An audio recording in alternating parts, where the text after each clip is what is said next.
Hey, this is Troy Taylor with the Championship Football Coaches Clinic podcast, sponsored by First Down Playbook, Rack Coach, Tip of the Spear, the Top Hopper, Recruit Compass, and the Sports Workbook. And Coach Al Groh is on today. He will receive a free sports workbook. They'll send it to him in the mail. But, Coach, thank you so much for coming on. You give me my greatest football compliment. You called me a football nerd, and that was the greatest compliment. But I have not told anyone this, but the package is in the mail from Buffalo, New York, and Coach Jim McNally, Coach, has made me the first official member of the Mushroom Society that is not an NFL coach. Well, Troy, that is even bigger than being a football nerd, because he's a football nerd and I'm a football nerd. So it takes one to know one. But to get into the, I don't think I would qualify for the Mushroom Society. So to get in there with that, and it didn't take you long, because the just mentioned Jim McNally, who I know you are in frequent communication with, paid you another honor too. He said that, I think this is correct, he identified you as a Hall of Fame football name dropper. Wow, a Hall of Fame.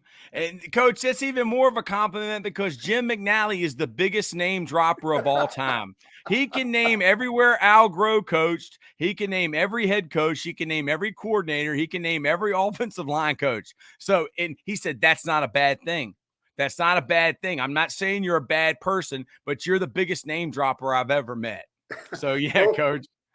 Tell me a little bit about Coach McNally, Coach. How did you meet him, and that story about you being the head coach at Wake Forest? Well, Troy, Jim McNally was the offensive line coach at Wake Forest.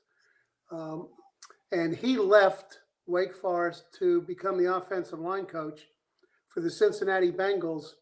Shortly before I got to Wake Forest, John Mackovic was the head coach.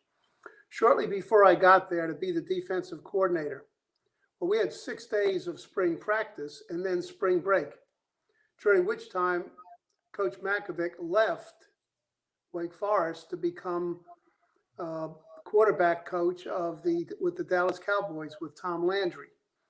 And so I became the head coach.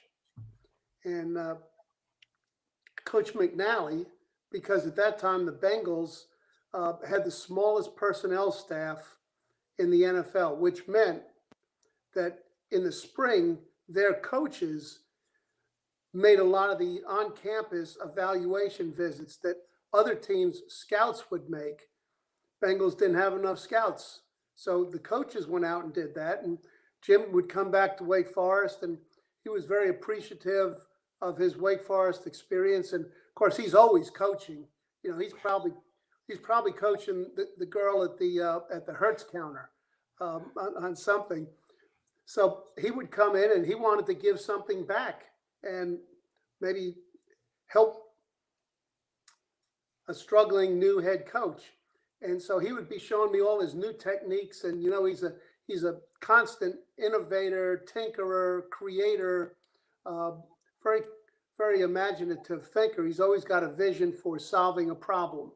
And so what today's technique is might need to be changed to solve tomorrow's problem.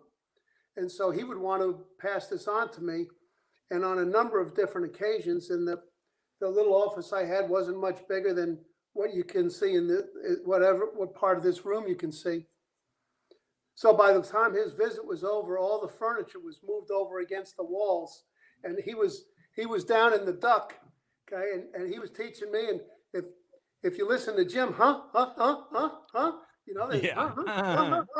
there's always a in there someplace, and you got to get down and you kick and you slide, and jam. And before I knew it, my shirt was pulled out of my pants, and I was getting the daylights jammed out of me. But I figured with that kind of jam, that can stop me. That could stop any pass rusher. So he would leave and do what he was sent by the Bengals to do, evaluate some players. And I'd get the secretary to come in and try to help me put the furniture back in place. Man. I mean, Coach, is there any coach today that does not know who Jim McNally is? I mean, I know there's probably some young guys, but I mean, the guys that you know. No, Jim, Howard Mudd, Dante Scarnecchia. Those are three guys. Jim Hannafin in the mushroom world, which you're now a member of, Troy. In the mushroom world, those guys all have legendary stature, and as good as one was, the other one was too. But that's four right there. Jim Hannafin, long career, was the head coach of the old St. Louis Cardinals, part of the Joe Gibbs tribe, the Don Coryell tribe. Dante Scarnecchia recently retired as a all-time great Patriot coach. Howard Mudd, of course, a terrific coach in the league, finished up most of his years with the Colts, and Peyton Manning and Tom Moore as the offensive coordinator, and then, of course, Jim McNally throughout the league.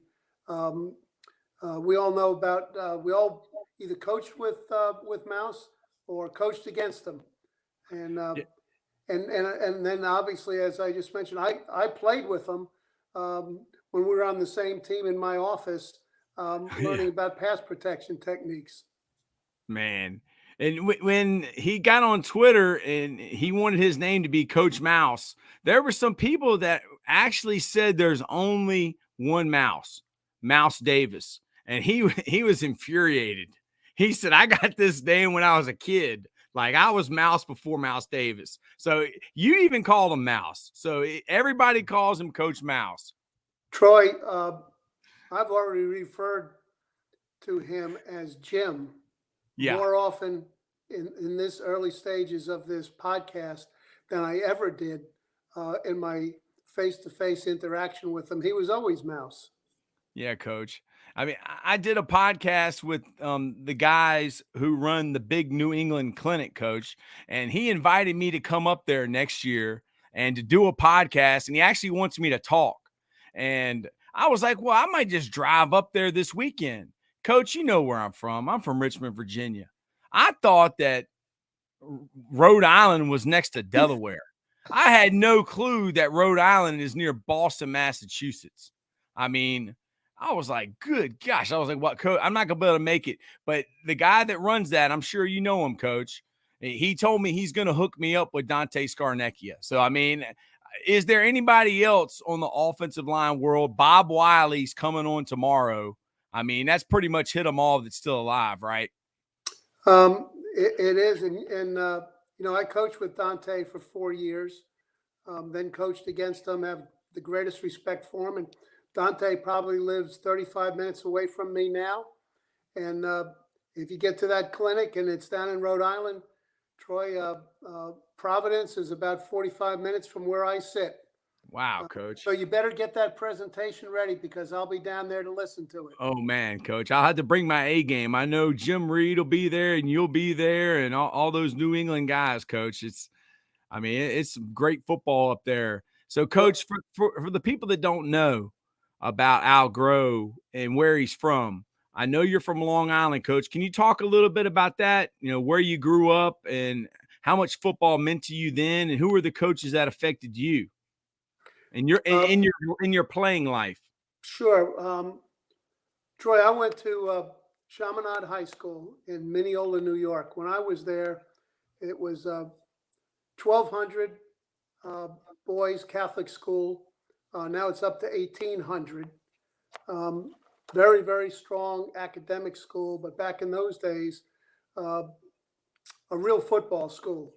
Our head coach was one of the guys who really got the Catholic High School Football League, which was the strongest league in the New York metropolitan area going.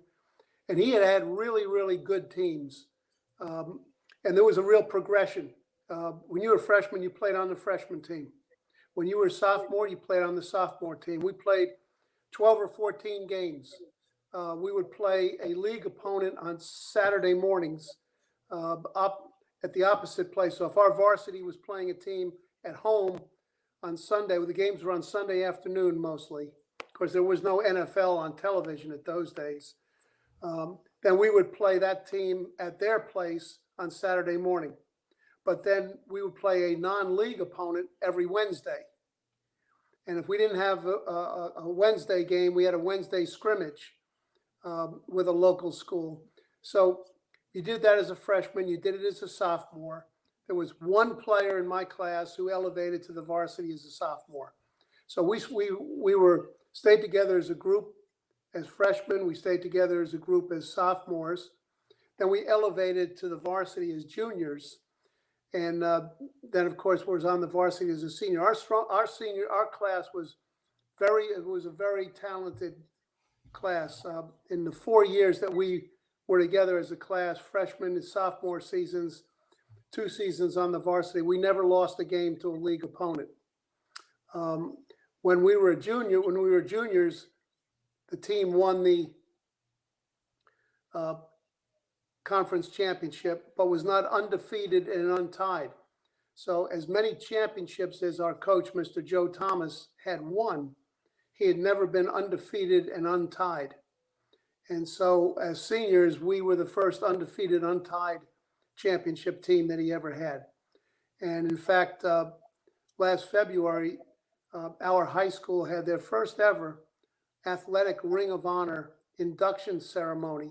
3 teams, 2 football, 1 basketball, and a coach were inducted. And that 1961 Chaminade High School undefeated, untied championship team was the first inductees of that. So it was pretty cool to go back and reunite with a lot of guys. You know, one of the great things, Troy, is we laugh about the football nerds and mushroom societies, but the bonds that are built between teammates are the bonds that they last a lifetime. And you get back and to see some of the guys. I haven't seen some of these guys maybe since that last game we won. It was on the road, especially the kids who are a class behind me. I may not have seen any of those guys since we got off that bus. And yet here we are at this ceremony, and it's as if we all just played golf together 10 days ago. You know, it was just, those things don't change. And of course, there's some guys that were in my class that I played with that I've stayed in touch with over the years, but clearly not most of the players. And as guys move away, and now at this stage of their life, so many guys are living in places like Florida. It's a special thing, and it's a special bond between teammates. And this is not an easy game to play. If it was, a lot of people who have the talent to play it would still be playing it. But what it demands of you, the commitment, the mental toughness, the unselfishness, this is a challenging game to play. You got to really love the game to continue to play it for a long time. And that's something that everybody shares, that, look, there are guys that you and I know that we never played with. But we know when we meet that guy, we kind of like, you know, I'm probably going to like this guy because he went through the same things I went through. And to get to this point, he had to overcome the same challenges and adversities, have the same commitment that I did. So I'm thinking probably he's got a head start, on my opinion, that I'm probably going to like this guy. And so that's where it all started. Coach Thomas was a great influence on my life, and he was demanding, but he was fair. And one of the things I learned from him that I carried over to coaching, Troy, is that if a player realizes that the head coach is on his side, that doesn't mean that he's always nice to you.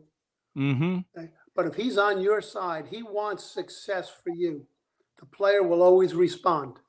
And if he builds that trust and that relationship with the player will always trust what he says, that what he says is in the player's best interest. And I think I certainly didn't articulate it in my mind at the time, but as I got deeply into coaching, I understood that if the player, look, the coach, whatever the coach tells you, whether it's a pat on the back, hey, you're doing great, just keep doing it, I love what you're doing, or hey, you better pick it up because it's not going in the right direction. Whatever the coach says, coach isn't saying it to help you to fail.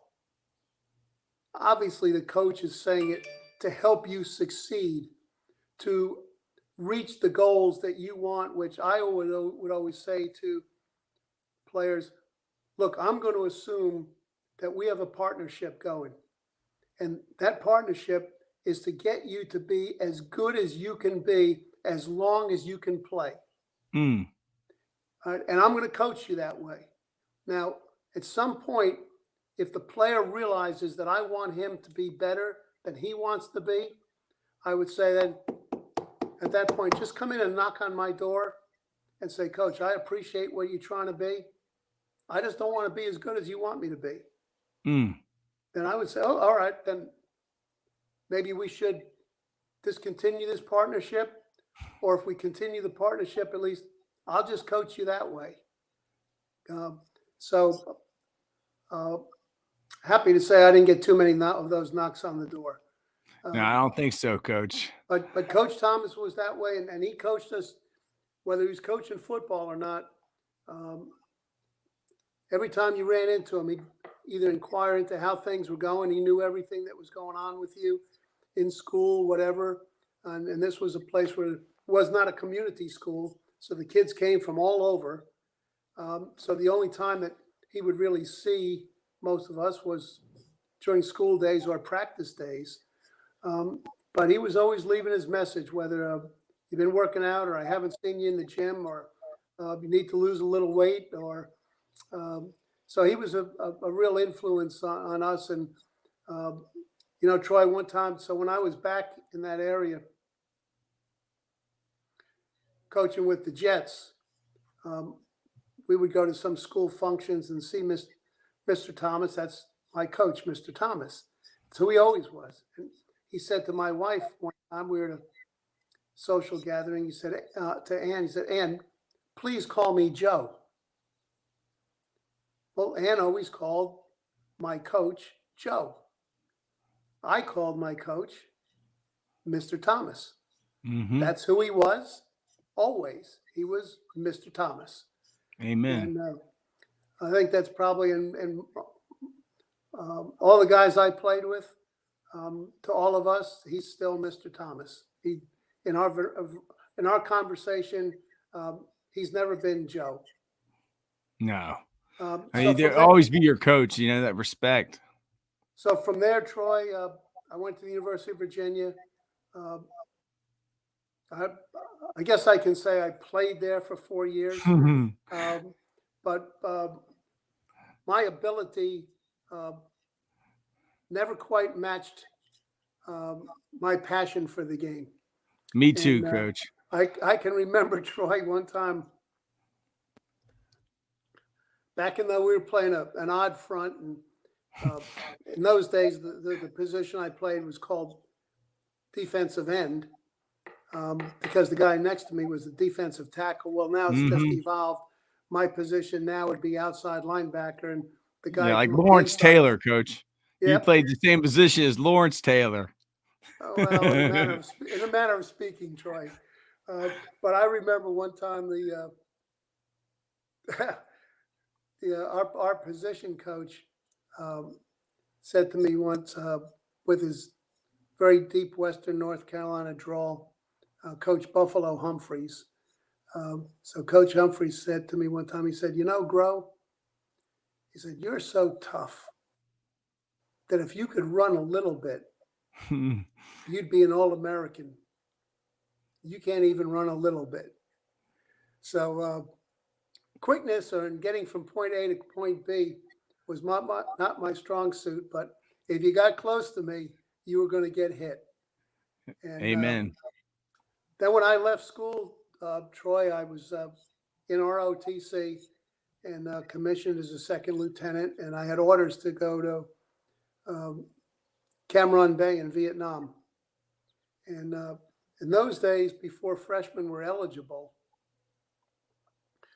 at West Point, so everybody had a freshman team. And at West Point, the plebes, as freshmen were called, had their own team. And the plebe coaches in most of the sports were recently commissioned junior officers who had played that sport.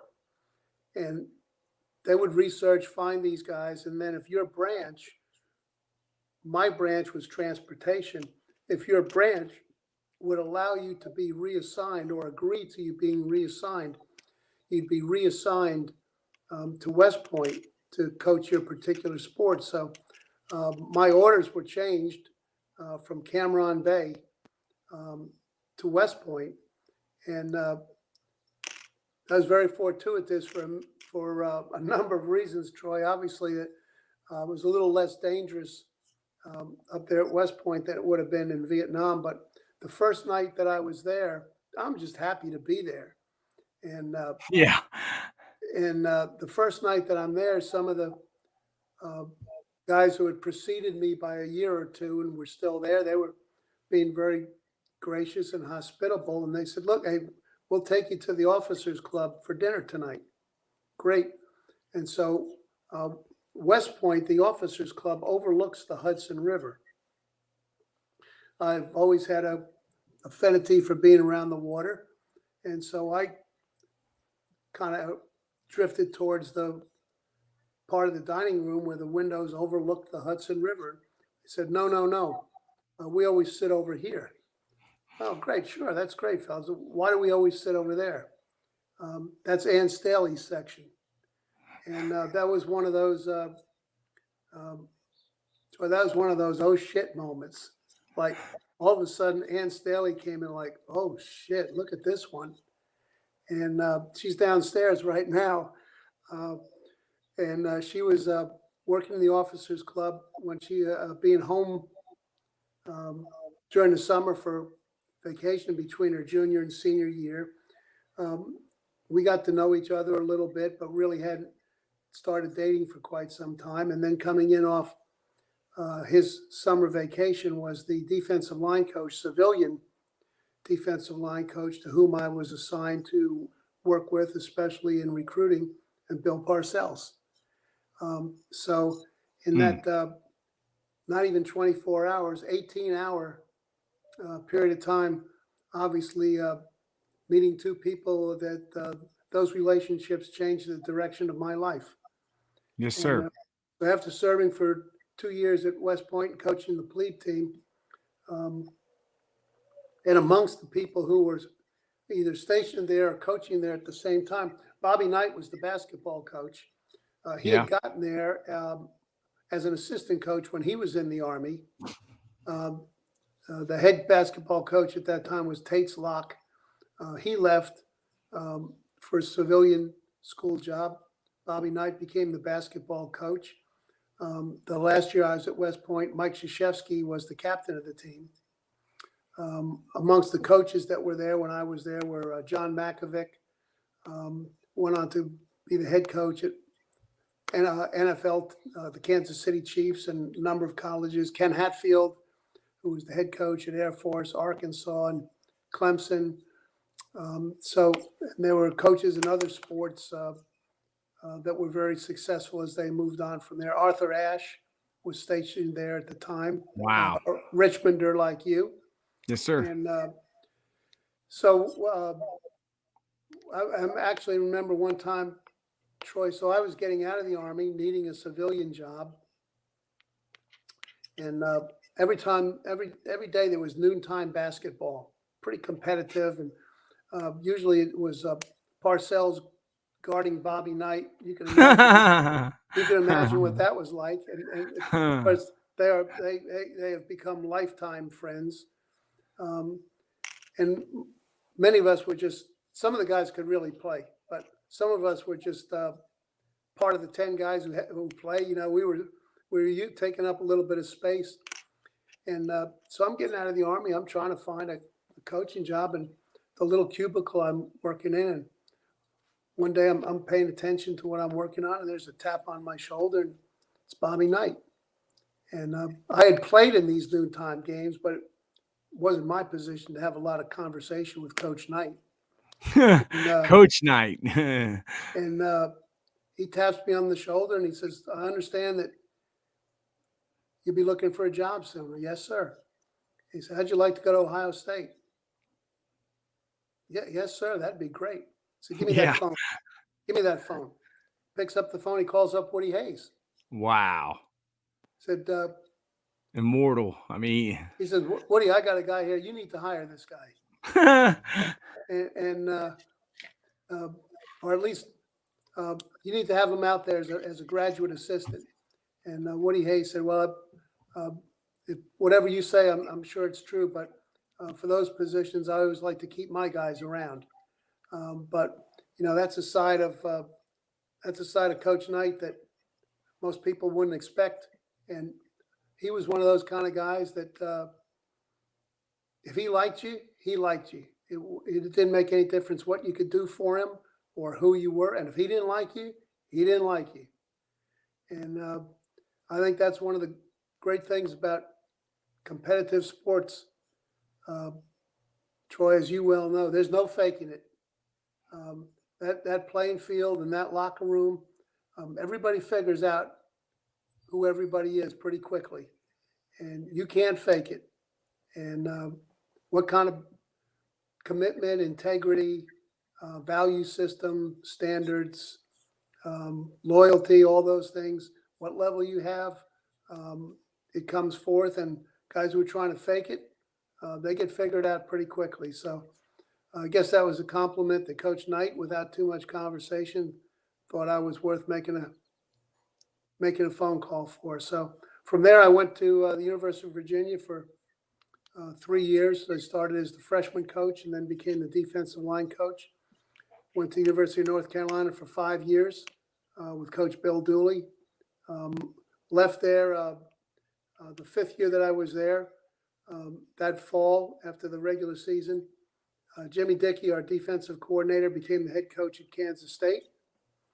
And Bill Parcells, who was the defensive coordinator at Texas Tech, became the head coach at the Air Force Academy.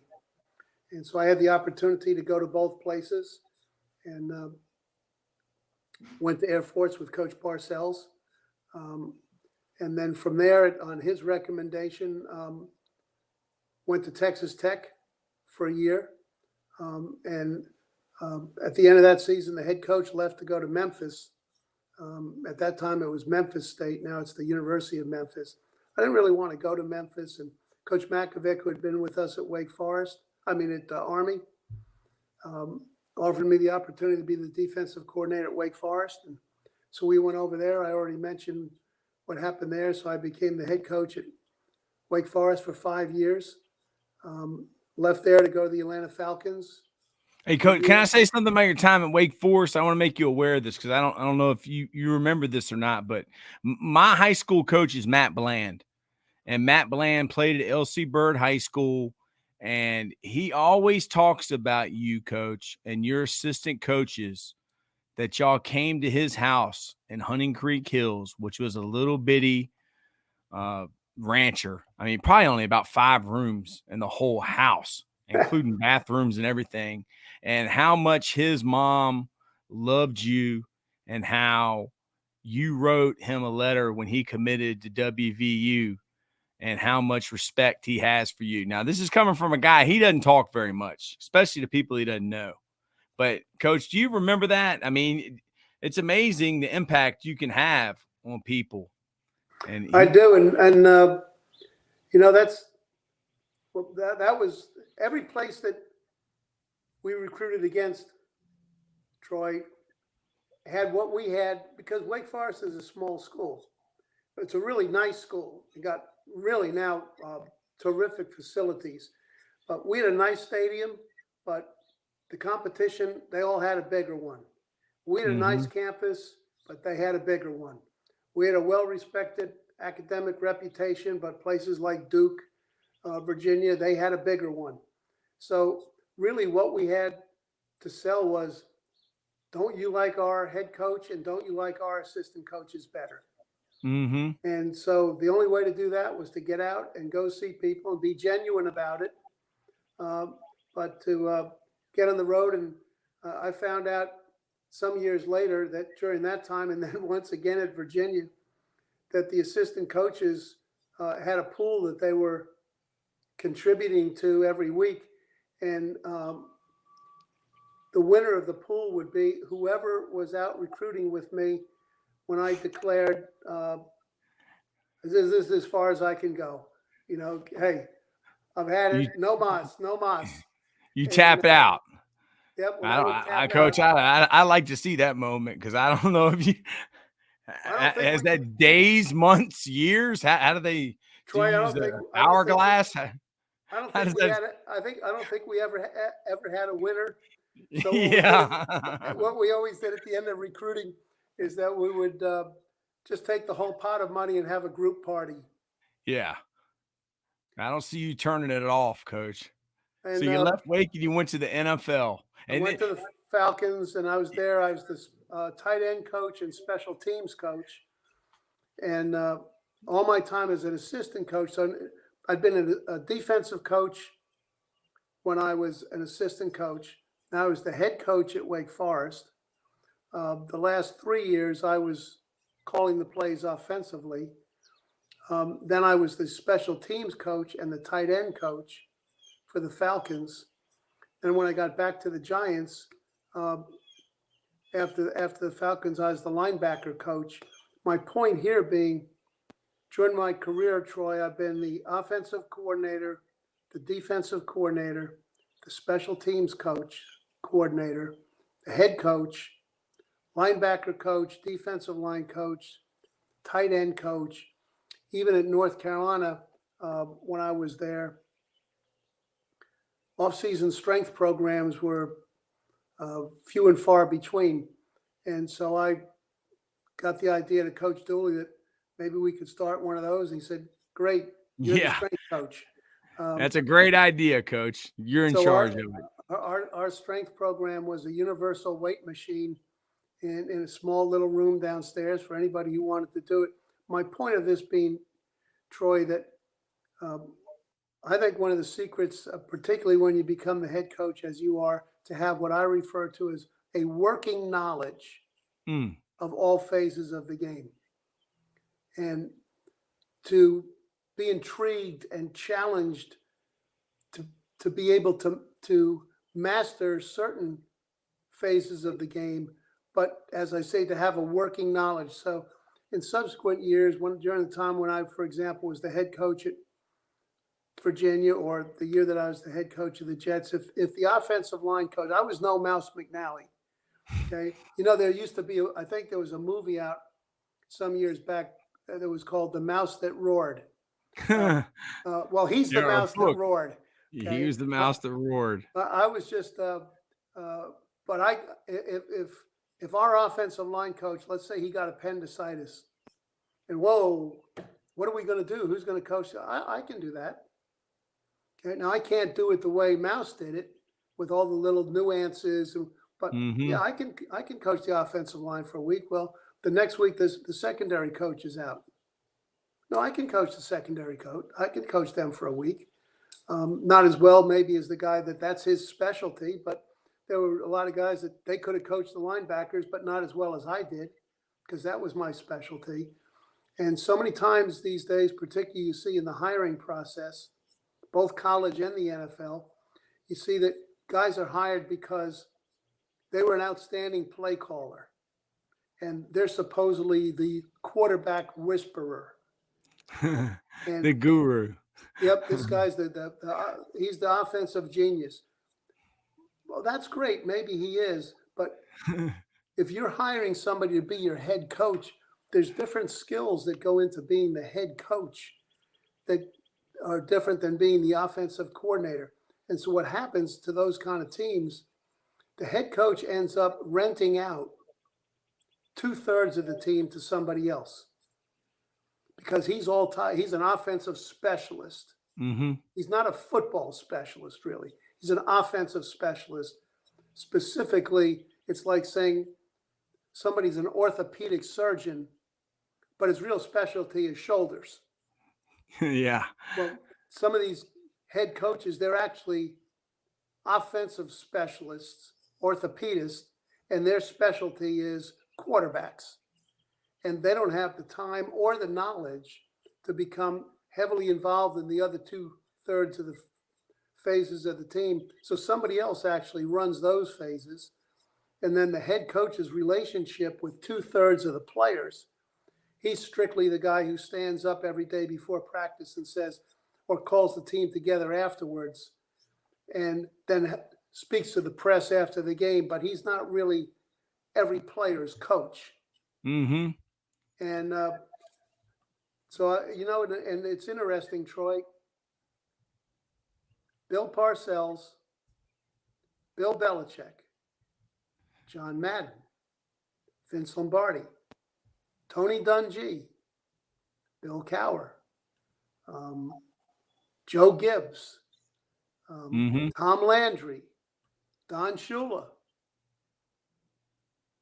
Andy Reid. None of these guys, there's quite a few Super Bowl. Bill Walsh, he's the only exception. Quite a few Super Bowls won by that group right there. None of them were ever the offensive coordinator. Wow. Wow. They were position coaches.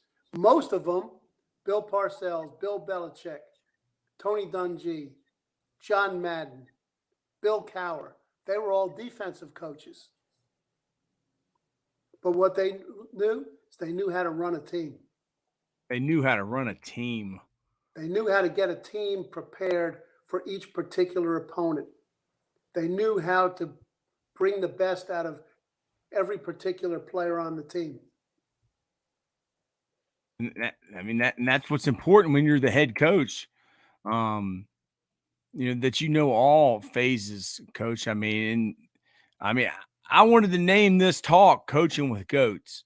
I mean, going just back to Coach Bobby Knight and his high school basketball coach played for Vince Lombardi, and Coach Parcells' relationship with Coach Knight, and even thinking about Coach Parcells' speech at the Hall of Fame about the locker room. I play that for my players.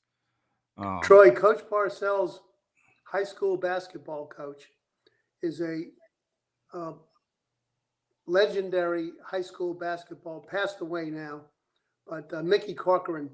Yeah, so it's Coach Parcells' basketball coach that played for Lombardi. Yep. Wow. Mickey Corcoran played for Coach Lombardi at St. Cecilia's in New Jersey.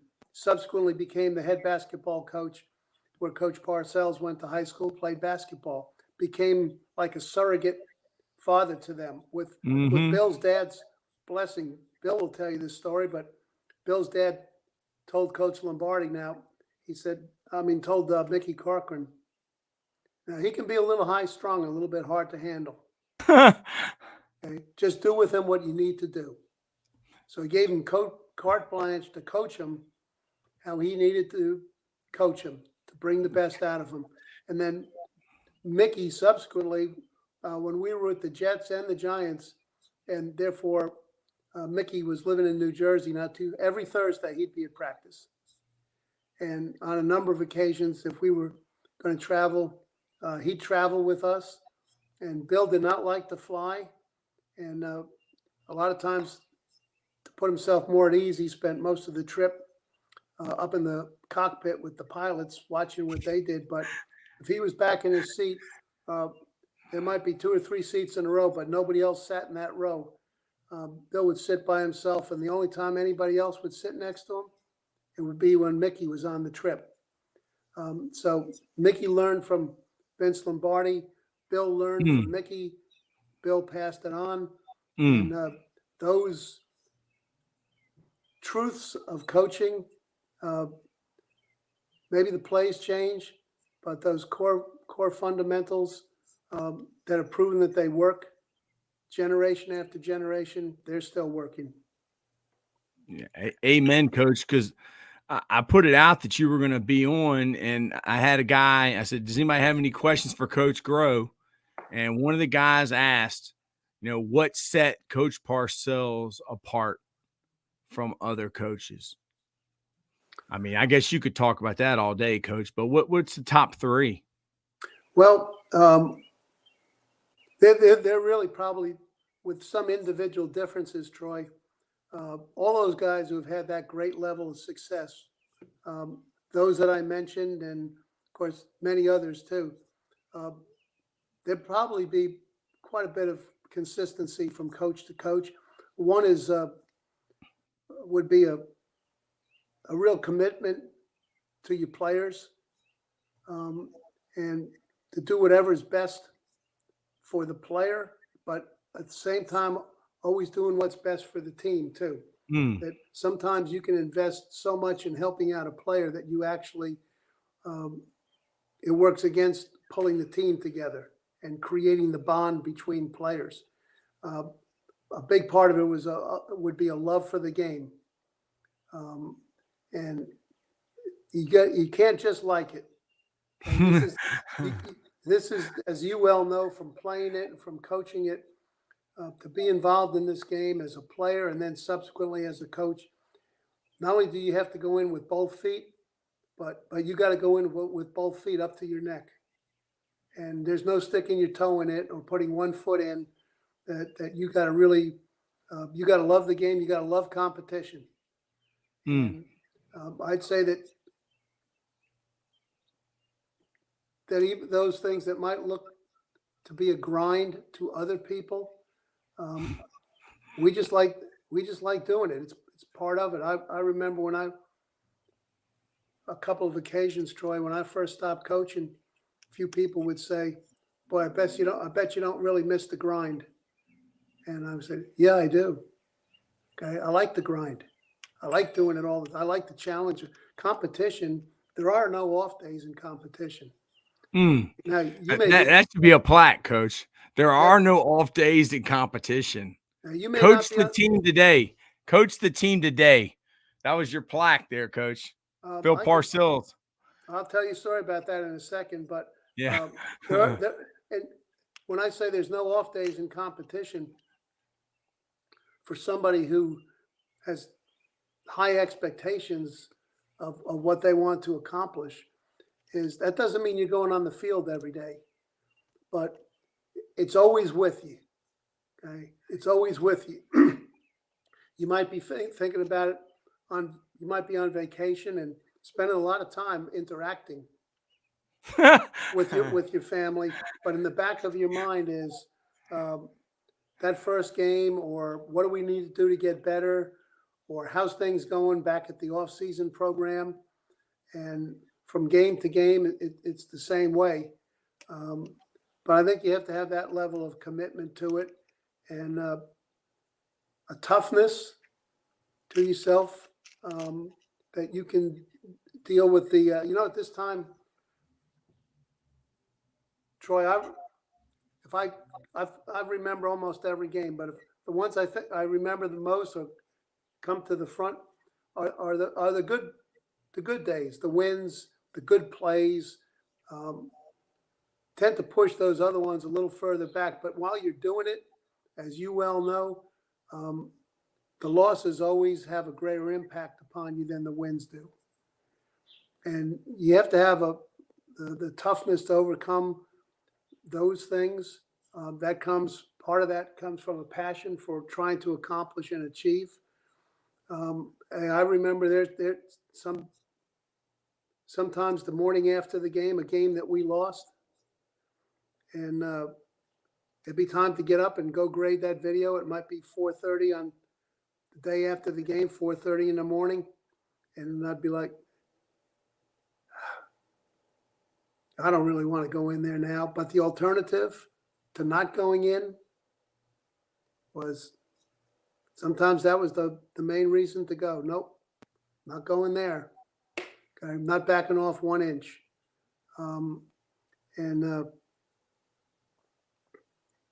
I mean, it's like Kobe. Kobe said it's a culture of obsessiveness, and that losing is exciting. Like that is like when you're on that level. Like I don't know if you can be stopped. I know I understand what he's saying, because it's an opportunity to get better. Like, you buy the whole deal. You don't just buy the good times. You buy the whole deal when you're in the arena. And when you go in, you might get your head cut off, because that was your last poem, Coach. Like, I know I've done my homework, Coach. Coach McNally, I said, Coach, why am I a member? And he said, well, it might be because the month you know me. And I said, Coach, I don't know. It might be the 20 years before because what I know. I mean, it's a culture of obsessiveness. Besides Kobe Bryant, Kobe said it well. One of my songs I used to listen to all the time. I still listen to it. But you like Bon Jovi, Coach? No, but Tom Petty had one. I won't back down. Oh yeah, won't back down. You can back me up to the gates of hell, but I won't back down. Yeah, he was great. Tom Petty was great. Sometimes, Troy, when you're in this and things aren't at their toughest, sometimes that's the number one thing that keeps you going. I'll be damned if I'm going to back down. And when you start with that, then you figure out a way to make it work. So back to the point that you said about Parcells. Yeah, this is a good thing about coaching your team too. So it's fairly shortly after I became the head coach of the Jets, and he comes in and sits in my office. He says, let me ask you a question. Yes, sir. Do you really care what people think about you? Thought about it. I said, I don't know if I'd have said this a few years back, because I probably would have thought, well, people don't really like me. How am I going to move ahead? But I said, right now, not really, other than in matters of morality and integrity and ethics. He said, good, then you got a chance. Because he said, everybody's going to have an opinion as to what you should do. The assistant coaches, their wives, the owner, the players, the fans, the press. I remember the conversation very well. And he said, if you do make decisions for any reason to respond to their criticisms or their wants, okay, it will eventually cost you. And he said, just coach the team the way you think the team needs to be coached today. Wow. And so I come back from, I guess maybe like mini camp a couple weeks later, and there's this kind of name plates that they put above the player's locker. There's one same length in green with white letters for the Jets, and it says, just coach the team. And so I take that, Troy, and I put it in a nameplate that so often when you go into somebody's office, there's this nameplate facing the people who come in, Joe Smith or CEO. I took that nameplate and I turned it around so it faced me. And so I would see it first thing every morning throughout the course of the day. Just coach the team. It didn't involve, it certainly wasn't about arrogance. It was take in all the input you might need to make your decisions, but eventually just coach the team the way you think the team needs to be coached today. Spend time thinking about it. That's your number one job. So a few years later, Bill goes down. He becomes the head coach of the Cowboys. I went down to our equipment guy. Want to make a nameplate, blue with white letters with a star on each end. Just coach the team. I sent it down to him. I said, I was talking to him. I said, I'm going to send you something here. Oh, yeah, what is it? Wait and see. You'll like it when you get it. And so he subsequently told me that he put that up behind his desk, and people would come in and say, what does that mean? And he'd say, oh, it's a long story. I'll tell you what it means sometime, but just coach the team the way you think the team needs to be coached, whatever level you're on. Okay, whether it's the Parents Booster Club at LC Bird, or the athletic director in college, or the owner of the NFL team. Okay, that's your job. You know more about the situation that you're in, the players, what needs to be done, how to play this particular team than anybody does. You're the football expert in the building. Take in all the input that might be necessary, but when it comes down to it, just coach the team the way you think the team needs to be coached to give your team the best chance to win. It's always about giving your team the best chance to win. Yeah. The part about when you said that guys need to learn all phases of the game reminds me of I got hooked up with Tom McDaniels, Josh McDaniels, and Ben McDaniels' dad, the longtime high school coach. He coached. Very successful. Yep. And he told me, he said, there was a couple real good points, but one of the things that he said was that his son told him that Bill Belichick is probably the greatest listener of all time. And someone had told me that his dad was one of the best storytellers of all time, but they also say Coach Belichick is also a great storyteller, but you're not going to see the real him in front of the camera. But I mean, he's one of the great listeners. And then he said that Coach Belichick took his son and moved him to defense. Whenever, he moved up, Coach Belichick's ladder, which I guess it was way down, but he wanted him to learn defense. So, you've coached with the GOATs, Coach Parcells, Coach Belichick, and Coach, I didn't even know that you coached the linebackers at the Browns for Coach Saban and Coach Belichick. I did. I did not know that. So, I guess let's talk a little bit about Coach Belichick. He's still going, and it was so cool. I know Mike and have the utmost respect for Mike. He is amazing. He's the receiver coach for the Giants, but your other son, would you like to talk about what he's doing? Because I saw he was on Twitter and he was talking to the media, and that was pretty cool. Coach McNally put a plug in for his Navy SEAL. But you got to be so proud of your sons and just talking about Coach Belichick. And your son's getting to work with, the GOAT. Well, we'll go back to Mike and Matt here. Yeah. In a second, Troy, but I'm very fortunate that, I've spent a lot more social time with Bill Parcells than I have with Bill Belichick. Mm-hmm. I've actually probably spent more coaching time with Bill Belichick than I have with Bill Parcells, because other than those 2 years that I was with Bill at West Point right in the beginning, all the other times that we were working together, he was the head coach. Mm. And so, especially when the defensive coaches we had were Bill Belichick was the offensive coordinator and the secondary coach. I coached the linebackers, and Romeo Crennel was the head coach of the Browns and the Kansas City Chiefs. Subsequently, Romeo coached the defensive line. So as far as planning practice, grading practice, making the game plan, watching the game video, talking about that, I spent a lot more hours in a room with Bill and Romeo than I did with Bill Parcells.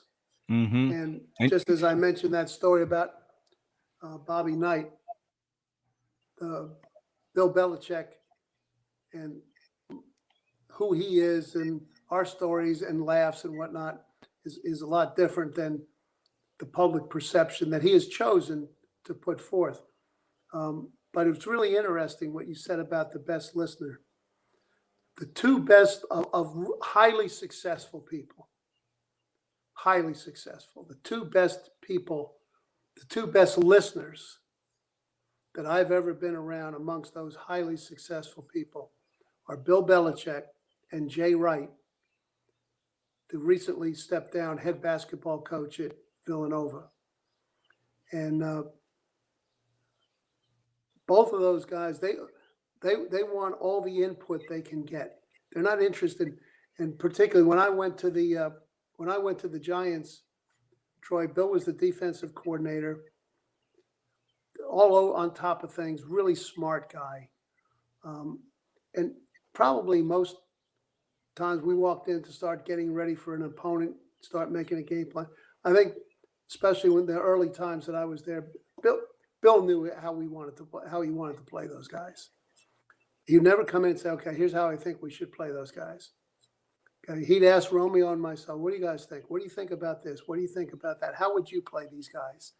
And particularly here, Bill been in the league for a long time. And quick little sidetrack, talk about having a working knowledge of all positions. The first full-time position that Bill Belichick had, first time he had his own position to coach, was tight ends. Wasn't on defense. The next full-time position he had was as a special teams coach. And so, yeah, that's carried over to how he tries to train his coaches. But Bill always, and I always appreciated that here's this guy coming in for the first season he's ever worked with Bill and with the team, and he could say, look, here's what we're going to do. Just do it. He was like, no, what do you think about these guys? Did you see anything there? Just in case maybe who he was working with might have spotted something a little different than what he did. And then over the years, I've gotten to spend a lot of time with Jay Wright, and I'd sit down with him sometimes, and he was obviously very successful at that stage. Rather than, he would say, well, what do you think about this? Or did you see our game the other night? What did you think about that? Or did you ever have to face a situation like this? How'd you deal with it? Or what would Bill Belichick do in this situation? And so it's a great commentary, and it's really a point that the vast majority of people miss because they're more interested in telling you what they already know, or at least not interested in what you know because they think they've got all the answers. And Jay Wright and Bill Belichick in particular have proven, and Jay uses a term, and I think it's very appropriate. He would say, as we would be talking, he'd say, some of us are lifetime learners. You're always open to learning something new. These games, the things change constantly. Your knowledge base has to continue to build to be able to adjust and adapt, to recognize how things are changing, and then to understand how to adjust and adapt to what needs to be done. And I think that falls under a big category, Troy, this is one of the things that we all believe coming from this football school.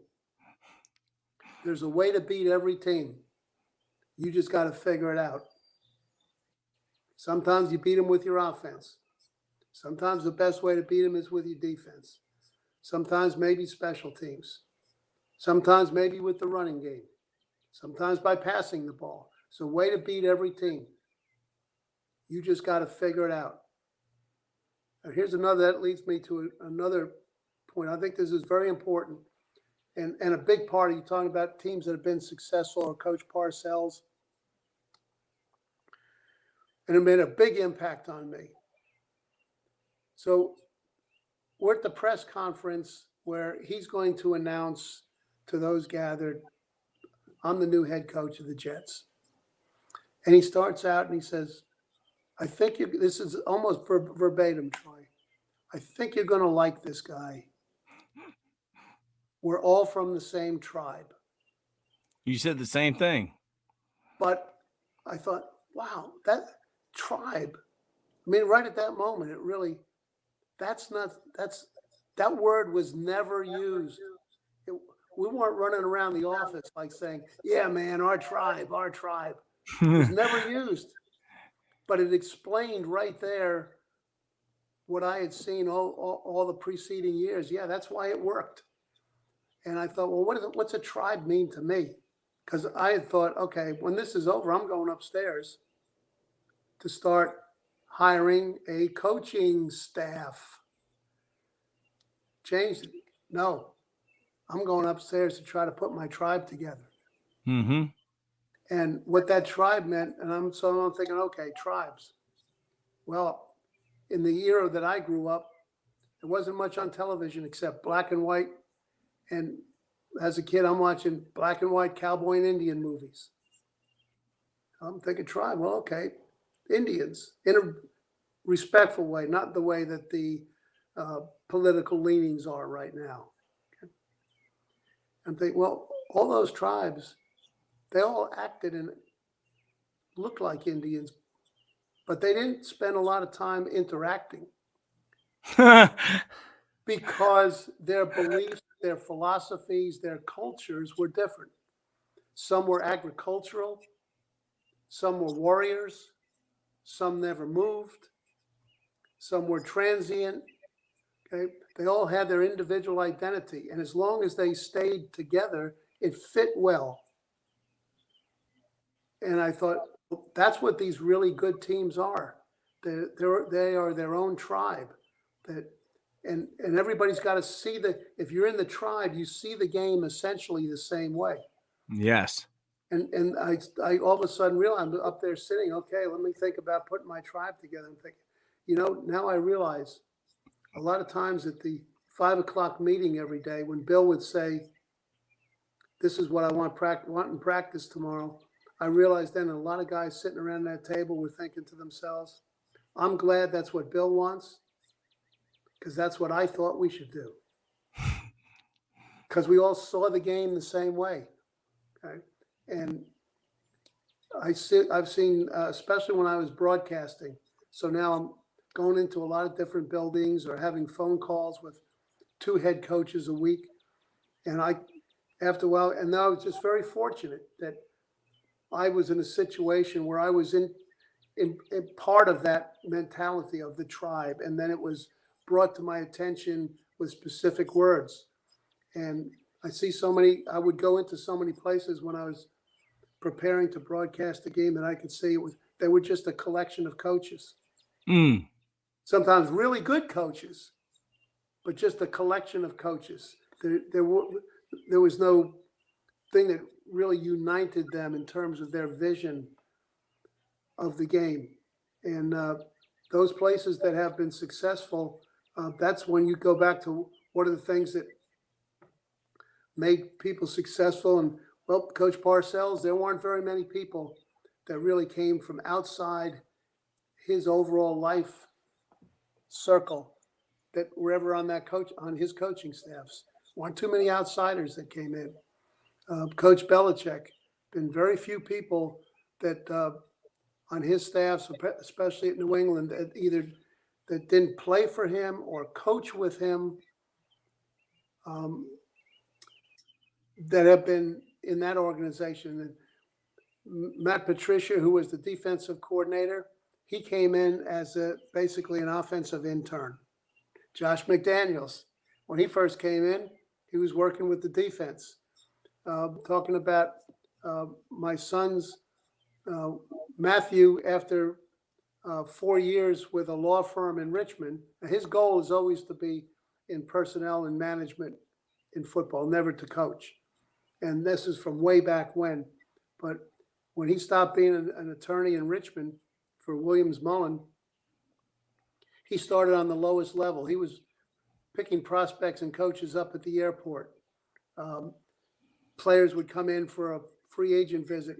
His job was to drive them up to Boston to take a medical exam and just work your way up, so that it did create that ladder of learning that gave everybody in the organization, as I said earlier, a working knowledge of how the organization works. They weren't just specialists in doing things like that. Bill was that way. It's like the military. I mean, it's almost like you move up in rank. That's a very good that's a very good analogy, Troy. Now, as long as we're talking about Parcells, I want to give you a couple pieces of Parcells' wisdom. Yeah, please. They are truisms if you think about them too. One of them is, how many times do you have to get hit in the face with a skunk before you smell it? How many times does this team have to run that blitz before you figure it out? How many times does this person have to disappoint you with the responsibility you give them before you figure it out? Right? How many times you got to make the same mistake? How many times you got to get hit in the face with a skunk, Troy, before you smell it? Yeah, I would say one for him. That's what it should be. If not, you're gone. So just as things go on daily, whether it's a game, a player, politics, finances, whatever, think about how many times a day you see examples of how many times does this person have to get hit in the face with the skunk? The same stuff keeps happening. It never gets fixed. Another one is, I see it on a daily basis. Never underestimate the role that stupidity plays. And Bob Wiley was talking about that in that Walter Camp book. He said basically it's the same thing. Stupid players make you lose. Well, never underestimate the importance of stupidity. Or what was it? What was the quote? When you're driving home today, you'll probably see it 5 times. Yeah, never underestimate the role that stupidity plays. Never underestimate the role. Like why did there's no cars behind you, right? There's no cars behind you. Why did that guy pull out in front of you so you had to put the brakes on? Stupid. Okay. Why did this guy go for an interception because there was no chance at it? Stupid. Dumb teams do dumb things. And dumb players do dumb things and dumb teams lose. Yeah, and the best players don't always make the best team, but the best team always wins. And if you've got a dumb, stupid team that's making a lot of penalties, you're not going to win. Well, that one wasn't from Parcells. I don't know where I got that one, but you remember, well, that's what I used to say. We had a sign on the wall. Best players, the best players. That is the most talent. The most talent, at least in this game. Maybe in baseball, guys don't even have to know each other's name. If they all hit 330, you're going to win. But not in this game. Okay, the teamwork, the interaction, the trust, the communication. The most talented players don't always make the best team. The best team always wins. Well, the number one job of the head coach is to create the team. Created by the personnel that he chooses to fit the philosophy of how he wants his team to play and look. The interaction, what he talks about, the team and individuality and what makes a team. The number one job of the head coach is to create the team. You can't create the team and all the diverse elements of it if you're isolated over here with one particular aspect of the team. So we talked about great listeners, seem to have great success. Bill Belichick, Jay Wright, the 2 best listeners I've ever been around. Creating the team, building your own tribe. Okay, so they're always, you may not be there. You're off someplace else, but the offensive line coach is meeting with his guys. They're getting the Troy Taylor message because he's one of the members of the tribe. He's one of the disciples. He's coaching Troy Taylor football. I mean, it's the same thing with YouTube, Coach. This guy, Mr. Beast, that's got 1 billion followers, he says he teaches guys to be him. So when he's not there, they can be him. But really what he's doing is exactly what the tribe does. This is how the tribe operates. I mean, surround yourself with people that you want to be like. It's this cheat code to life. That's this YouTuber. Guy's like 28 years old, and he's like a billionaire. Troy, here's another way to say it. Yeah. This was another thing Bill used to say.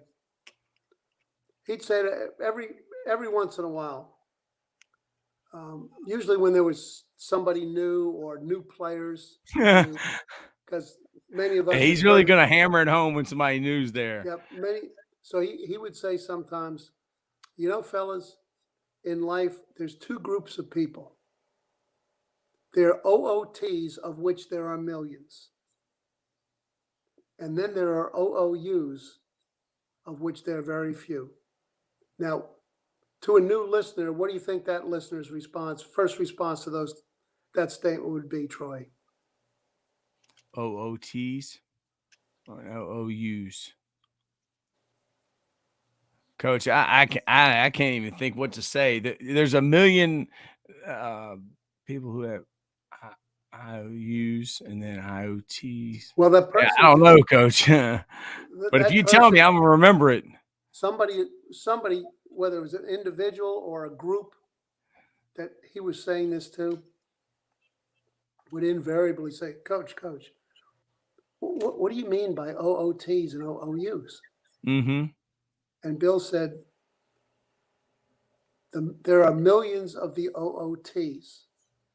They are one of them.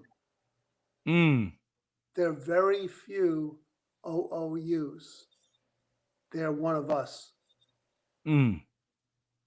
So whether it's an assistant coach that you're interviewing or a free agent that you're thinking about bringing on your team or a player that you're wanting to recruit, what you're trying to do is, you could think of it one way, build your tribe, or another way to think of it, Troy, is you're just trying to collect a lot of OOUs because they're going to fit.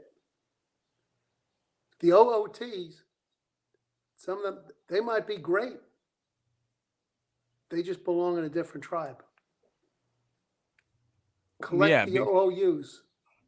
I mean, those guys that are one of them, they don't have ownership. They're like, oh, that's how y'all do it. Well, you're one of us. So, I mean, it's how we do it. What happens a lot of times losing programs. That's what happens in losing programs. What happens on coaching staffs a lot of times is the OOT, if there's an OOT there, he'll always be thinking, well, how come we can't do it this way? Or where I was last time, this is the way we used to practice. Well, coach, hey, look, coach, if that's what you want to do, I'll do it. But I can't really buy it. Maybe you won't say it, but he's thinking it. Coach, I can't really buy into this because where I was before, there was a better way to do it than what we're doing here. But I'll do what you want. But it's hard for me to buy into it because I've already done it in a way that's better than this. Now, you want to be a great listener so you can learn about a better way to do it. But eventually, that person has to embrace the culture that he's in, the system that he's in. How come we, Coach, how come we don't run the ISO lead play here? I've never heard that. Anyone's ever said that to me. Well, I wonder why. Because he's an OOU. Yeah, but exactly. But if you have an Coach. OOT, he's going to be saying, Coach Taylor, can't we run some more spread stuff? We need to run more read options. Yeah, they don't last. I don't do good with divas, Coach. So then you say, look, one of the great things about football is there's a lot of different ways that work. Mm-hmm. There is no one way that works. Your way is not the only way that works, but it works for you. But there's a lot of ways that work as opposed to this way works and everything else is wrong. There's a lot of good ways, which is why you have to have people who embrace your good way. In other words, a lot of OOUs. I mean, you coach with the goats, Coach, and I totally believe in that. I mean, I totally agree. And I mean, Coach Wiley was talking about World War II, and Al Saunders' dad took over the bridge, and he was English. And I mean, when those guys were jumping off that boat, it wasn't many of the OOTs. They were going to fight the OOTs. That was the OOUs. That's very good. It didn't matter what color we were. It was the OOUs against the OOTs, and the OOTs had swastikas on their helmets. And Yep, it's military. I mean, that's where it comes from, I believe. I mean, it's true, and also like Coach Saban, We don't need anybody to run their offense. We need someone to run our offense. Well, Like, see, wow. Bill and Nick connected because, as you mentioned, Bill's dad was an assistant coach at Navy for a long time. Mm-hmm. Bill was a young coach coaching off someplace else, but during that period of time, Nick was secondary coach at Navy. Bill would go home during the summer. His dad introduced him, same age, see the game the same way. They became really good friends. So there's a lot of similarities in how they run their organizations. All right, so we got around to Matthew with the Patriots. Now, Michael, as you mentioned, is with the Giants. Michael coached for me for 8 years, coached with Coach Saban. Now, Brian Daboll. I forgot that. I forgot he went to Alabama. Michael was with Alabama for 3 national championships. Wow. So he's won 3 national championships and a Super Bowl. Matthew's been with the Patriots for 3 national championships. I'm just trailing behind. How many you got? I'm just lucky to win one. Hey, which one was that one? The Scott Norwood missed the field goal one? Yeah, that was the one. Hey, that was a good one, Coach. That was a good, not for Scott Norwood, but Troy, that was there's a way to beat every team. Whitney Houston. You just got to figure it out. Ann Grove, she plays that Whitney Houston song all the time. Yeah, singing the national anthem. And then who performed at halftime? Was it Michael Jackson?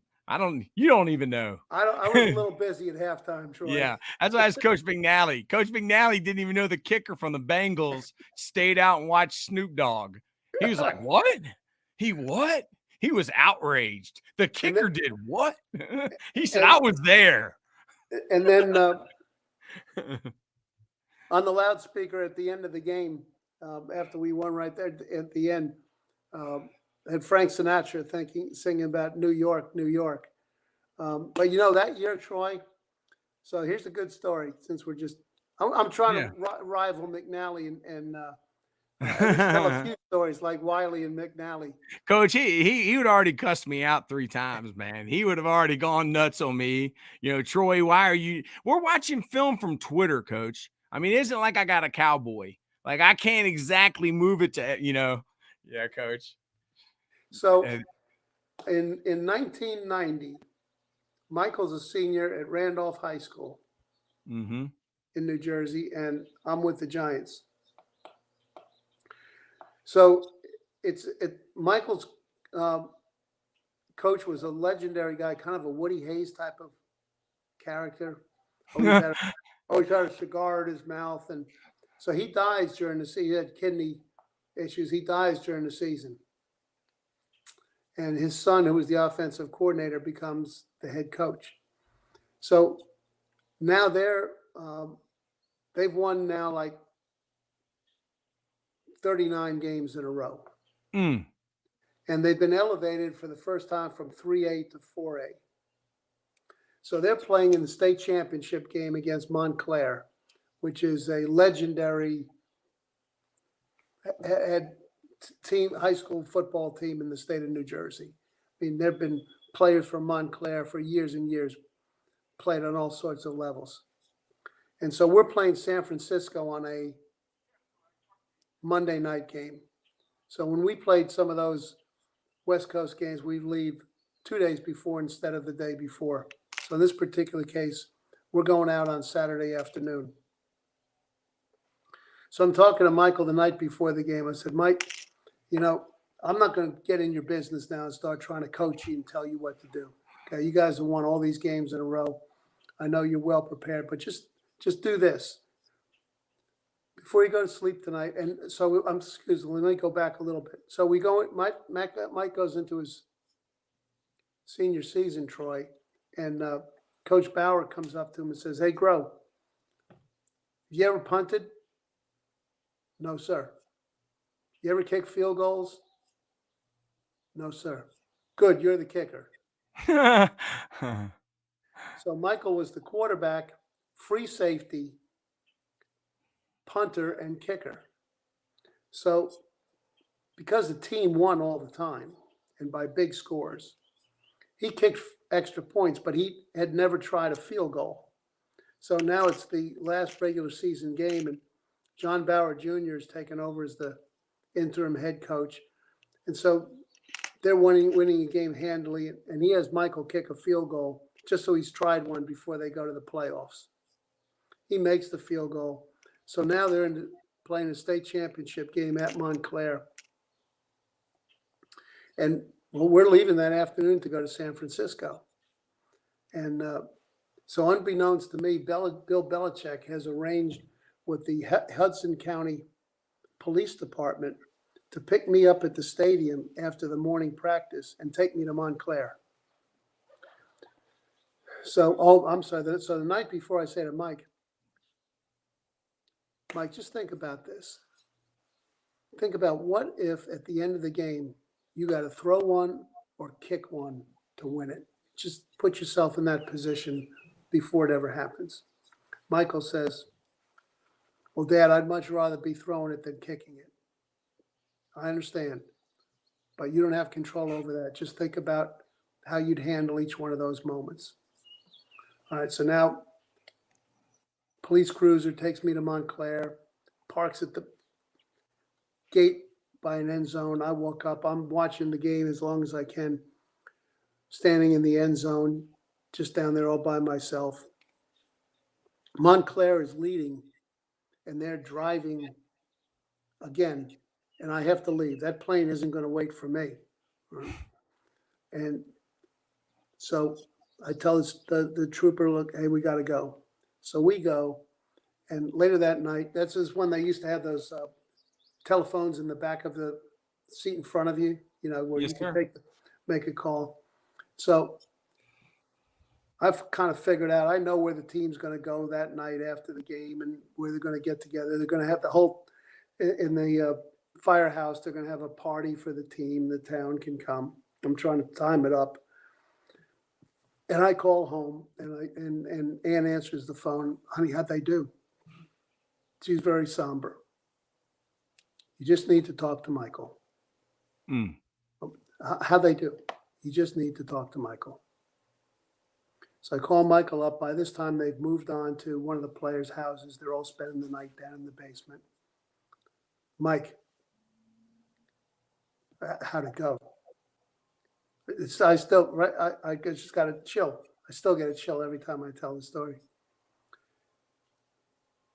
He says, now I'm standing in the aisle on the front. Now all the players know, because he was a ball boy for us. Mm-hmm. He's been around. All the players know Mike. They know the story about the coach dying. They know this about the championship game. He says, Dad, you remember what you told me last night? I'm starting to think, whoa. I said, yeah, Mike. Well, I had to kick one on the last play to win it.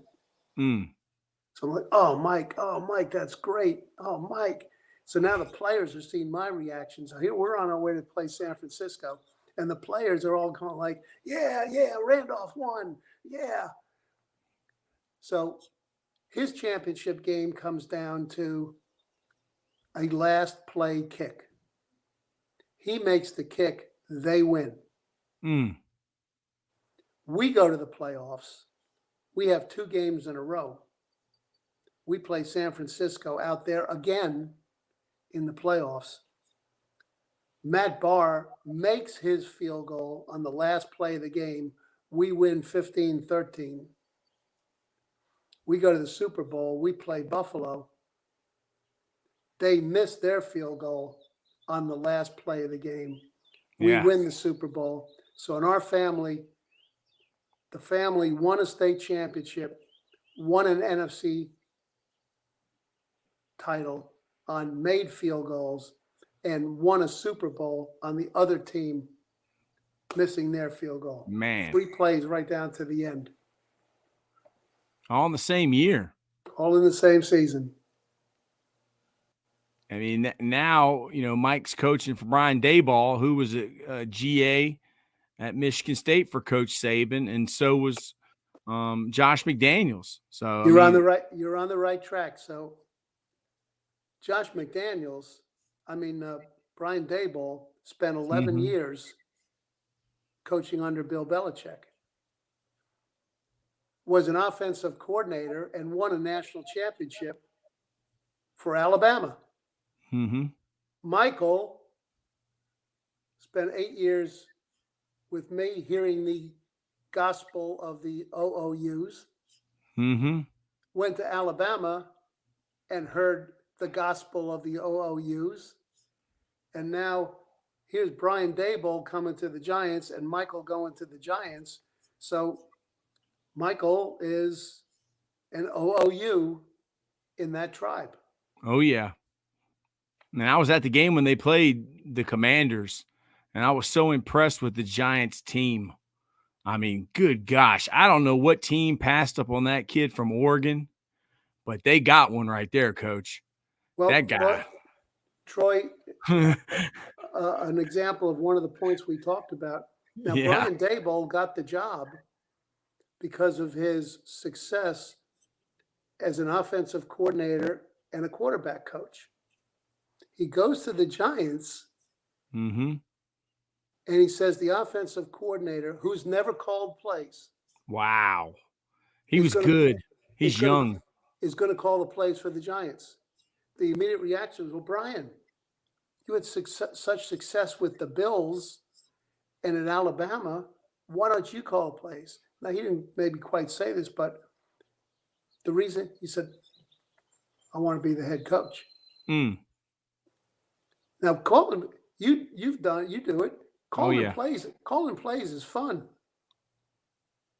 And when you've been successful at it, and you think, well, maybe I can call plays better than anybody that's here, but I'm not going to do it. Because of his indoctrination in watching Bill Belichick, who's involved in every phase of the game, and Coach Saban, who's involved in every phase of the game, and during the course of the week, essentially is the secondary coach. But they don't call the plays. They run the team. Yeah, I mean, they called it before. They called it in practice. I mean, they scripted, right? I mean, it's called for them. It's there. I mean, it ain't no play getting called that they didn't check off beforehand. So with Mike, they're not drawing it in the dirt. Yeah, with Mike being there, it was fun to get reacquainted with the Giants, and but I saw in going to games or watching games on TV, Brian made some decisions that a play caller wouldn't have made, because the play caller, the basic mentality of the play caller, whether he's the head coach or not, is always, I got one more play. I got a good one. Yeah. Just give me one more play. I got a good one. Well, when the head coach is also the play caller, there's nobody to say, no, we're going to punt. Brian made some decisions that only the head coach would make, that won games. And the Giants, because of how people in the organization shared the same vision, the Giants were not the most talented team, but more often than not, they were the best team, because they didn't do the things that caused teams to lose. And at the same time, they adhered to the principle of there's a way to beat every team. You just got to figure it out. And they did every week, whatever you had to do, throw it, run it, blitz it, zone it, kick field goals, go for it on fourth down, whatever it was. Okay, they did what you had to do to beat that team, and it was led because Brian came from that school of coaching, that tribe of coaches, that bunch of OOUs. The offensive line coach was with Brian in Buffalo. The tight end coach was previously with the offensive line coach. Michael came from the same school. And because Brian wasn't attached to one phase of the game, he could be every place and find out about every aspect of it, and every player had interaction with Brian, whether it was just, "Hey Troy, how you doing, man?" or, "Hey, I watched that video last night. You got to clean up that man-for-man coverage." Every player thought he was the head coach. And so all of those, there's just right there in front of us is a current example of many of the things that we've gone back and forth in and out on in this conversation that we've had. Yeah, and he was coach of the year. I mean, in the NFL, Brian Daboll was. And you made me just think of, like, when you talked about Coach Cornell and Coach Belichick and you being in that small room, and the nickname that Coach Parcells had for y'all, the Geniuses. Is that true, Coach, that y'all were the geniuses? And when he says that, he's saying it in a sarcastic way, right? Troy, that would come up 2 or 3 times a season. Practice. Usually like on Tuesday morning. So we're in the defensive coach's room, making the game plan. And now Bill spent a lot of time watching video himself. So he had a good picture of who we're playing and his thoughts. This is how we probably have to play these guys. And there'd be a knock on the door. And the door would open just far enough for him to stick his head in. And commentary was usually pretty consistent with, "What have you fucking geniuses come up with this week?" But which is his way of saying, as finally we interpreted it, which was his way of saying, "I have a lot of confidence in what you guys are doing. That's why I'm not in. That's why I'm not in here. I'm just telling you, don't forget, I'm watching. Don't get too carried away with this stuff." Okay? And he used to say, amongst his principles, Troy, one, tell the players exactly what you want them to do. I don't want to hear, "If they do that, we do this. If they do this, we do that. If we do these, we do those." Tell the players exactly what you want them to do. That way they know what to do and you can hold them accountable. And then he would also say, "I don't want to see too many moving parts." Yeah, because people don't know how to adjust their defense. People don't know how to line up. Which right? Is that what he means by that? Yeah, which is really saying the same thing. Okay, whether it's I'll tell the players exactly what you want them to do, and I don't want to see too many moving parts. Well, if they do this, we're going to do that. But if they do that, we're going to do this. Oh, yeah, But yeah, if they yeah, do yeah. these, we're going to do those. It's so much to remember. And not too many moving parts. And then in subsequent years, when Parcells and I have had conversations, he has said, I had a lot of confidence in you guys. I knew you were going to have them well prepared, and they were going to know what to do. But at that time, he wasn't saying that, articulating that, but essentially by not being in the office. But one time, one mentioned Mouse Davis early. So this was way back when we were one of those championship years with the Giants, early 90s. So we're playing Detroit, who not in our division. We haven't played. And they're in the NFL at that time. They're running the run and shoot. Yeah, the true one, the half roll or whatever they call it. Yeah, the Mouse Davis, Portland State run and shoot, right? Mm-hmm. And so we're trying to figure out how to play him. It really was kind of the forerunner of the spread. Lots of wide receivers, not much power in the game. Okay, a lot of shoot the ball into open areas.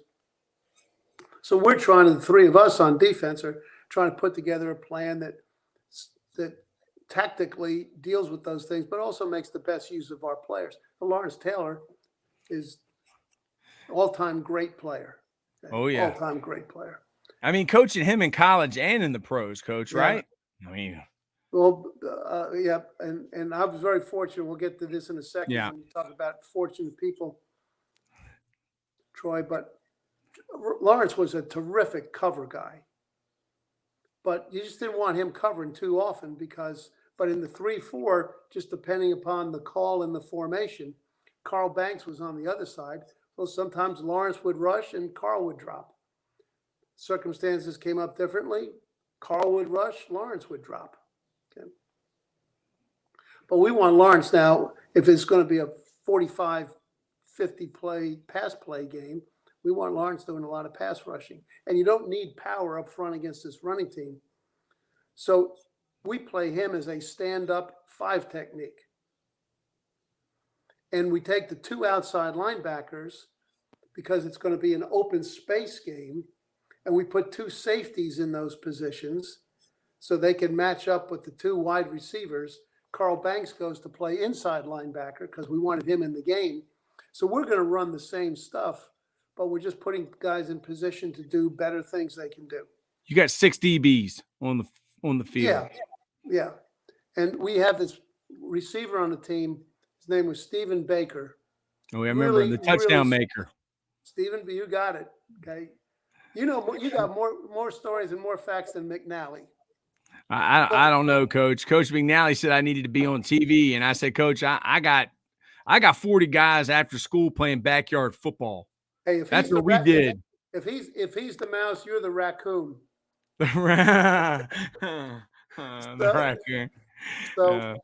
So we're playing this, and we go in we would have a staff meeting every day at 5:00, and Bill would watch the practice video, inside run and team, with both the offensive and defensive coaches in there at the same time. Okay, and somebody was getting it every time. But this is also one of the ways that Bill got a real sense of what the game plan was by, even though he'd been at practice, now watching the video, asking questions. So the video's going back and forth at this time. So he's watching it for a while, not saying anything. It goes back, he runs it. It goes back, he runs it. It goes back, he's looking at it. He's looking at it. It's silence in there. There's so much silence, everybody knows something's coming up. So after a while, he puts it on pause. He says, Bill, what are we doing here? Well, Bill, we're just we want to make sure that Taylor's in position to get a lot of pass rushers in there, and a lot of rushes in there. We want to get more speed at the outside linebacker positions because it's going to be a coverage game at that position, but we don't want to take Banks out of the game, so we're going to play him inside. Parcells is listening. He said, Well, I got an idea here. If that's where you're going to play Taylor, you're going to play these other guys at outside linebacker positions. Why don't you just play fucking Stephen Baker on defense? Yeah. Troy Brown move. So the next day, we're in the meeting with the defense, and Belichick was the coordinator this year. He tells players, look, fellas, here's what we're doing. Okay, this is a good plan. This is going to work. But I'm tired of taking shit for this. So you guys better get this right. Okay. So we get it down. We come play the game. We shut him out. Everybody's happy. We go into the team meeting room where Bill would address the team every day after every game. Taylor's in the back of the room, the irrepressible Lawrence Taylor, who was a rookie when Parcells was the defensive coordinator. So they have a very good understanding and relationship. Lawrence is in the back of the room, and he knows the whole story, as do the other defensive players. It's a shutout. All of a sudden, Taylor shouts at his Parcells, hey, fellas, that's a real good game. Congratulations to you. You guys did a great job. You were well prepared. Hey, Bill, how do you like that fucking defense now? That's motivation. Yep. So, but that was another lesson of there's a way to play every team, and you just got to figure it out. And every game presents a different set of issues competitively that you have to be prepared for, and you have to have the flexibility in your systems, and you have to have the flexibility as the coach mentally to adjust from that. And that's the antithesis of what we hear sometimes too often, Troy, of players or coaches saying, well, we just play Falcon football. We don't change for anybody. Okay, we're the Falcons, or we're the Comets. The Skyhawks, yeah. Yeah, we just play Comet football. We don't change for anybody. That's not competition. That's arrogance. Competition is figuring out a way to win. It's just like the baseball pitcher.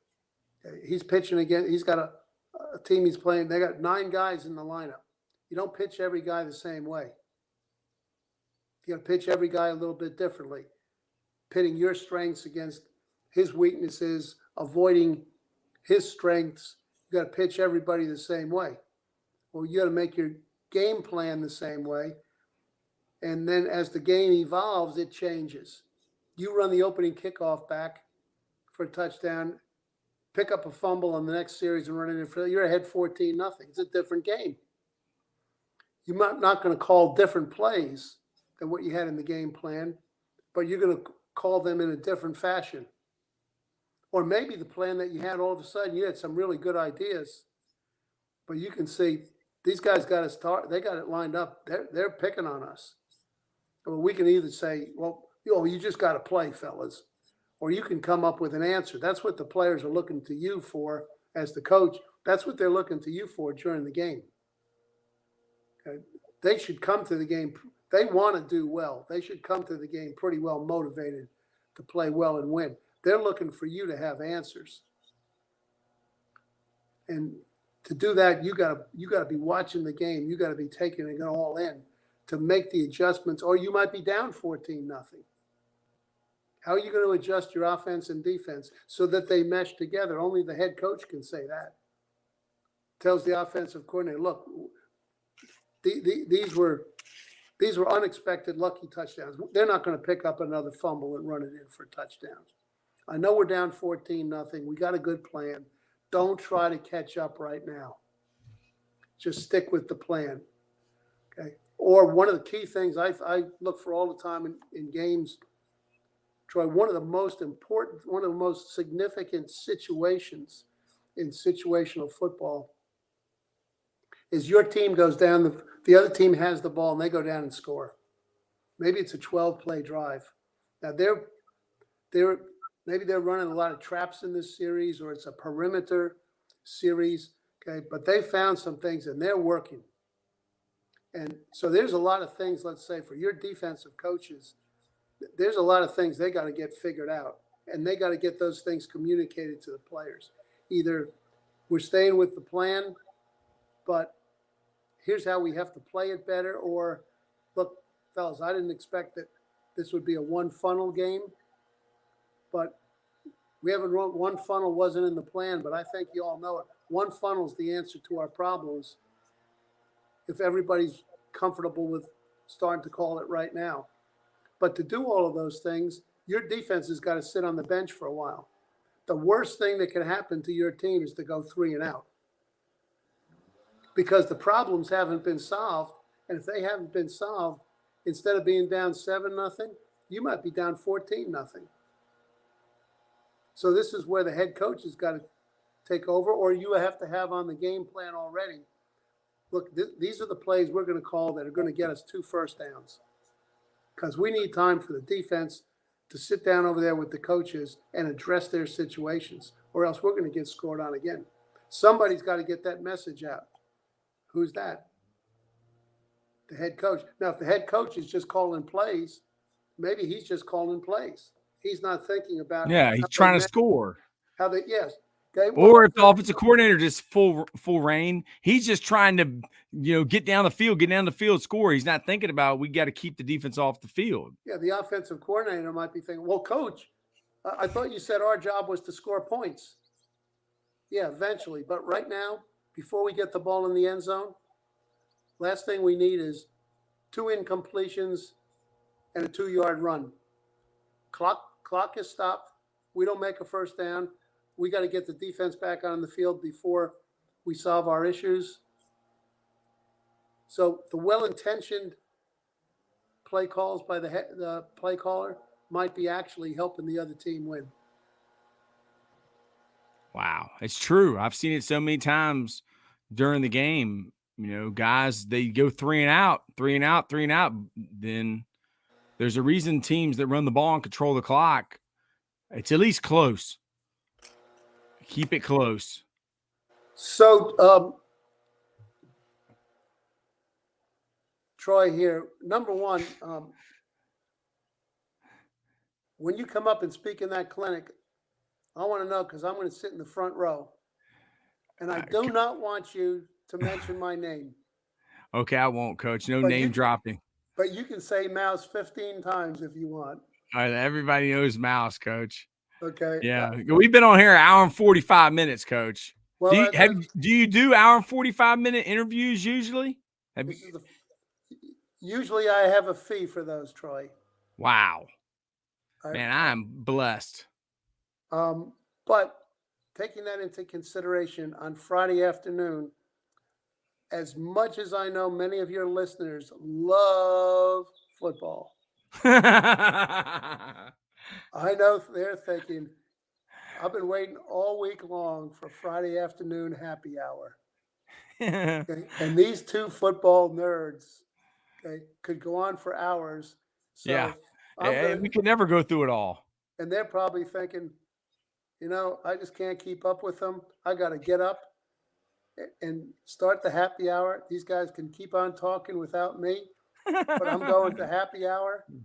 And you probably need to go home because everybody at home is waiting. They understand. Their wife is waiting on them. He's such a football nerd. We are. Somebody to talk football with, but maybe he'll be home soon. So I was going to ask you about Mike Pope, because Coach McNally just said he was a wonderful coach, and I saw it was Mark Bavaro's birthday. And some of these guys aren't well known. I know you got to go, Coach, but like Coach Trott, I mean, he was wow. I talked to him this week, and just briefly, Troy, when you'd asked me about influences, and sure, I'm very lucky to have been exposed to the thinking of a school of football that works. It's proven that it works. Okay, and that is Parcells, Belichick, and Nick Saban. But I've learned a lot from a lot of basketball coaches. When I was at North Carolina, Dean Smith was the basketball coach. You talked about that, Coach. Watch them practice. When I was coaching at Wake Forest, Jim Valvano was the head coach at NC State. We'd go to the conference meetings. I got to be very good friends with Jim. We talked about a lot of things. Jay Wright, I've learned a lot. I exchanged a lot of things and used a lot of things I learned from Jay Wright. I've never met Chuck Knoll or Paul Brown or John Madden or Coach Bryant or Vince Lombardi, but I've learned a lot of things from them by studying them, reading their books, listening to what former players or coaches said. I was fortunate in coaching linebackers. Amongst the guys I coached were Lawrence Taylor, Hall of Fame. Yeah. Andre Tippett, Hall of Fame. Carl Banks, Ring of Honor. Clay Matthews, Ring of Honor. Willie McGinnis, Ring of Honor.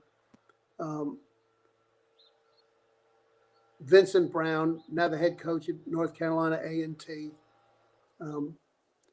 Gary Reasons, Pepper Johnson, Chris Slade, Mo Lewis. My point being, I learned a lot from those players. That's what Coach Trott said, and Coach McNally. For example, Clay Matthews, when I got to Cleveland, he was a already well-established star player, but he had a little bit different body type than the guy, high-cut, long-legged, long-armed players like Carl Banks and Lawrence Taylor, and as Willie McGinnis became. And we talked about what's the best way for you to play. I'm not going to try to remake your style. So then I end up with the Patriots, and then 4 years later, I'm with the Jets. Here's Mo Lewis, who became a Pro Bowl player. And things had kind of plateaued off a little bit for Mo. I'm watching him first training camp and whatnot. He's got the same body type as Clay Matthews. Wow. Some of those things I taught Carl Banks aren't appropriate for Mo Lewis. But some of the things I learned from Clay Matthews might actually fit Mo Lewis's style of play.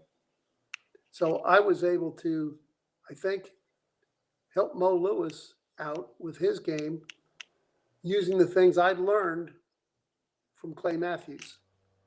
So it's like any profession, you know, when I say about have a working knowledge about everything, Clay, if you're a stockbroker and you want to maximize your income, you want to be able to have an answer for every client.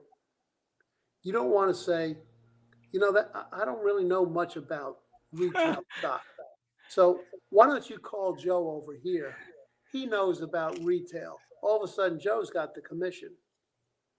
Okay. Now, you might have to say sometimes, now I've got some ideas on retail, Mr. Jones, but Joe over here, he's an expert on those things.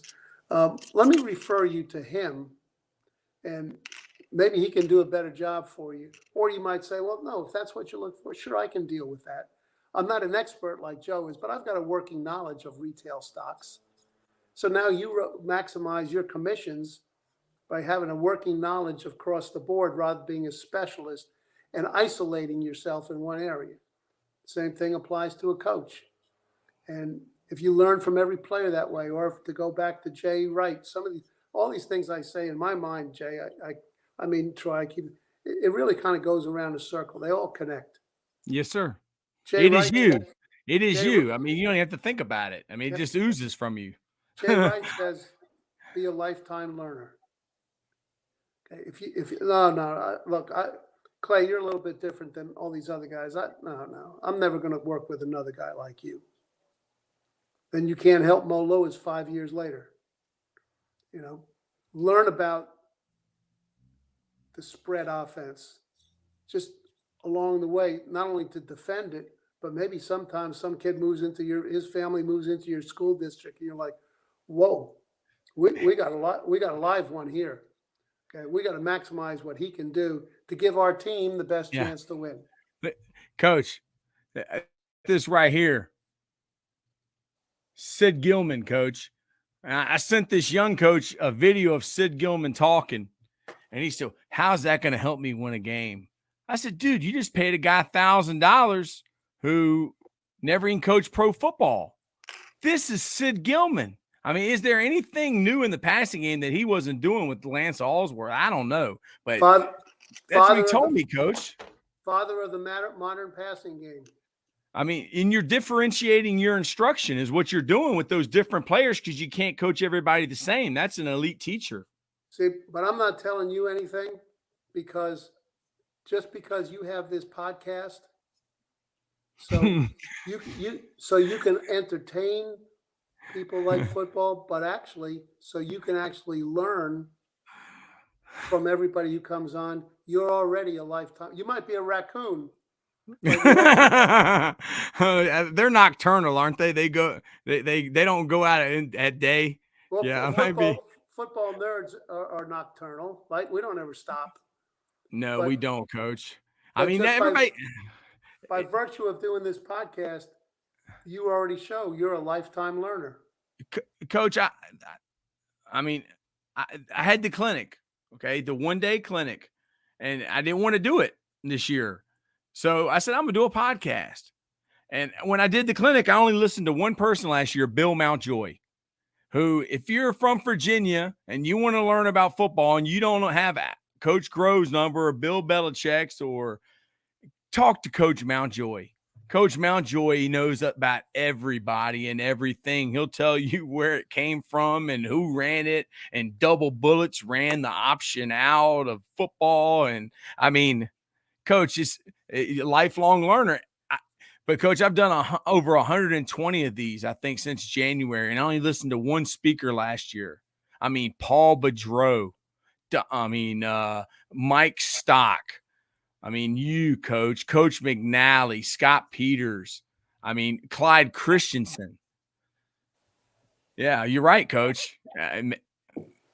I'm learning, Coach. I'm listening too. I can picture Bill Mountjoy, Colonial Heights, right? Yeah, a lot of different places. A lot of Matoka. different places. I can Yeah, a picture lot. Bill right now. Deep Creek, Broadway, Tucker High School. He played for Coach Fritz from Hermitage. And that made me think of Coach, Paul Brown. Paul Brown during World War II was the coach of the Great Lakes team. I mean, there was a lot of them. I mean, guys that coached with Ara Parsegian. Yeah, Coach. Well, I'll tell you what, Troy. If there's a football family feud, okay, if I ever get to go on the Family Feud and it's about football, I'm having you on my team, and we're going to designate you to answer all the questions because you're Coach. Who else? Ernie Adams. Because somebody asked me, will coaches ever use artificial intelligence? And I said, well, they already have. Ernie Adams. I mean, is he not artificial intelligence? You know the greatest computer ever invented? It's right in there. Okay. It's coaches taking all that information, but making their own decisions, not letting some machine. Now, there are football nerds out there now, okay, but they don't really know anything about football. They just know numbers guys. They're computer people. And spreadsheets, and you'd be surprised how many guys are basing their decisions and justifying their decisions. Even in the draft. They're like, the analytics said this. Yeah, but what did the game say to you at the moment? You made a bad game management decision. Well, the analytics said to do that. So I guess that's a cop-out. Don't blame me. Don't blame me. Analytics.